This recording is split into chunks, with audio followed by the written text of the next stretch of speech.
Hey everybody, I am Kevin Ioli. I am here at UFC Apex for Media Day on Saturday, UFC Vegas 84. On that card, my guest Jim Miller will be fighting Gabriel Benitez. Jim, you have been around for a while, I guess I'd say. I think John Jones may be the only person in the UFC longer than you at this point. Is that right? Yeah, I don't know. UFC 87. Yeah, I think Clay Guida too, right? So, yeah, there's only a handful of guys that have been, actively in the UFC as long as I have at this point. So it's cool to have been able to survive this long. So yeah, just trying to keep it going. I think at some point they may change the name of the record book to the Jim Miller record book in a recognition of all the records you have. But is all those records that you have accumulated at this point, is there anyone you're most proud of? I'd say probably the wins record at this point. The way that it happened, taking it from Donald was we were tied up. Right. I didn't know if we were gonna get to fight one another, and then like one thing happens, and actually a couple things happened. Right, he had two fights fall out, and then I had a fight fall out, and it's like here we are. Let's do it. Yeah, a week later, we're fighting each other. I was able to get my redemption. I was able to, we were tied up at that point. I was able to take the record from him. And the list of names that have 20 wins in the UFC is, it's an honor to be associated with all those fighters. So it's definitely a group that I'm proud to be associated with. I wonder, you're an interesting cat because from this record standpoint, you haven't been in the top 5. You haven't gotten a chance to fight for the title, right? And yet here you are, you have the most wins. You have so many other records where you're in the top. What has been the key to your success, and why do you think it's been that you haven't been able to take that final step and really, go get the big championship shot?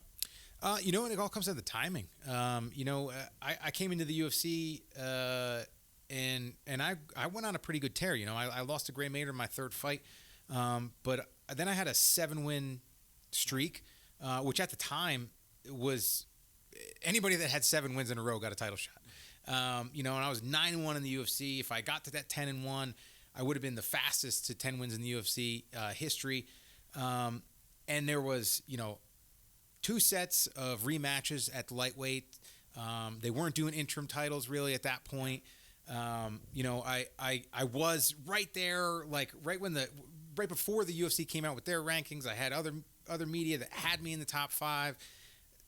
The rankings came out, with the UFC, and just one thing led to another. I've had a road that is atypical because in 2013 I was bit by a tick that gave me Lyme disease, and I was ranked I think 6th at the point when I was bit, and it kind of stole my prime years. So, but just being able to continue to fight in an exciting way, through the ups and the downs, the UFC's kept me along, and I'm here coming into my 43rd fight in the promotion and still finishing guys and putting on good performances. I guess one of the questions is, what is the key to staying in the good graces of Dana White and Hunter Campbell for that long? Because a lot of fighters would maybe want to know that. But how did you manage to pull that off, right? Like, you stayed where, whenever I talk to Hunter or Dana and they're talking about legends in the UFC, they bring your name up all the time. I don't have to say, what about Jim Miller? They bring Jim Miller up to me. But what is the key to having stayed in the UFC's good graces? Because you made a lot of money, you've set records, you've been around a long time because you've managed to navigate the political system very well.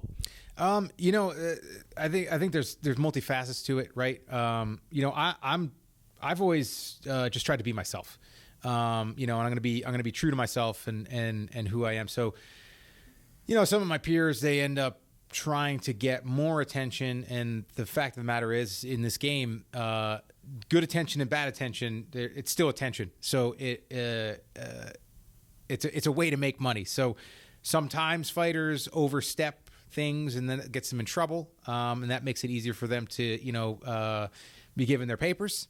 But it's the way that I fight. You don't have as many submission attempts as I have. Right.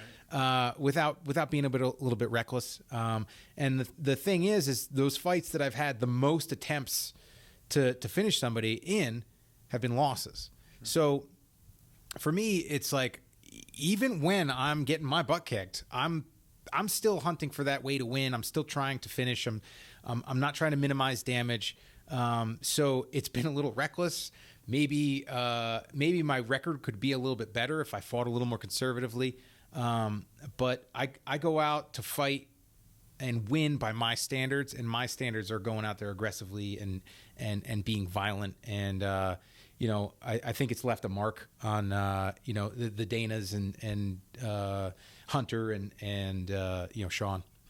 I have covered boxing for a long time and talked to so many boxers, and they say almost exactly the opposite of what you just said, right? Hey, win today, look good tomorrow, and don't take a risk if you don't have to. Don't fight the tough fight if you don't have to fight the tough fight, right? And so do you feel like your attitude is symbolic of a different era of fighters than typically had gone into boxing, guys that are willing to take risks? And, when you maybe try some of those submissions, I could lose here if this doesn't work, and yet you do it anyways because you're trying to put on a show. I think it's kind of, I don't know if it's a generational thing or anything like that, but I think it's more so just who I am. I always had that, growing up as a kid, you're playing stickball with my brothers and friends and stuff like that. And it's like, you're thinking in your head, bottom of the ninth, full count, you're not going to hit that grand slam, if you don't swing. Right. So I always had that. Maybe it's a little too romanticized, right. But if there's time on the clock, I'm still looking to win. And fortunately, it hasn't had that much of an effect on me. I've been able to make it this long and not deal with any, significant injuries that have required surgery at this point. But it's just kind of who I am, and what I want for myself is to go out there and be aggressive. You have obviously a big fight on Saturday to win, but Dana White has made it clear you're going to fight at UFC 300 if you choose to do that.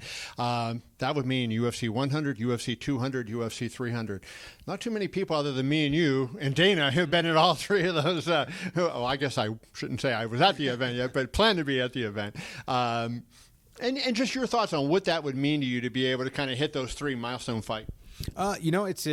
It's a cool little sidebar, in the story. It's just something neat to be able to say. I mean, if it was hey, we'd rather you fight 299. Hey, well, okay, fine. Or we'll give you this fight whenever. It's not something that I'm just trying to hang my hat on, sure. But it's a cool little extra, thing that I can have in the story. Well, UFC 300 is in the near future, so we can talk about this. How has the sport evolved, both as a competition in the octagon as well as a business, right? How has it changed from UFC 100, say, till now? Immensely. UFC 100 was back in 2009. There was still, I was a young fighter and it's just a lot going on. To see the growth that's happened with the UFC and where the promotion has come, going from I main evented a card on Fox. It blows my mind to grew up you're watching The Simpsons on Fox and stuff like that, and then it's all of a sudden it's then you're fighting, and it's well, it'll never be on that mainstream network, and then all of a sudden I'm one of the guys in the main event on a mainstream channel, and to see that and to see even further how far the game has come, and that was over a decade ago. It's amazing to be a part of, and it's been wild. It's been wild. It feels like multiple different lifetimes, so it's there's so much that's changed. Do you feel like the quality of the competition is as good as it is ever been? I do. I think that the fight game is constantly evolving, just like any other sport is evolving, and there's always those changes going on. There you see changes in the way that fighters are applying the techniques, the grappling and this and that and striking.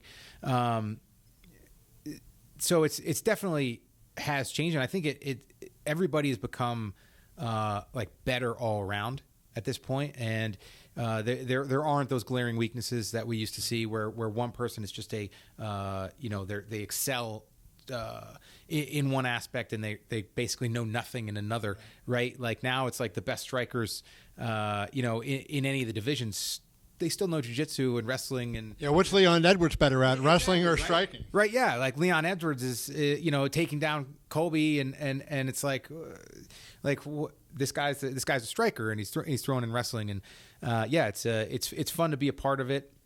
It's fun to be in the gym and having to constantly evolve, and as a fan, watching it evolve is great.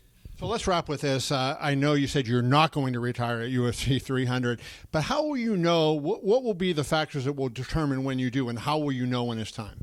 Honestly, it's not so much the fights, it's the camps at this point, right? So I've definitely like changed the way that I prepare for fights. I focus a majority of my time and effort into training is on staying healthy and being in shape, right? And I will, if I'm going to miss a session, it's going to be that sparring session, or it's going to be that live session where I would run more of a risk of getting injured. So yeah, it's like I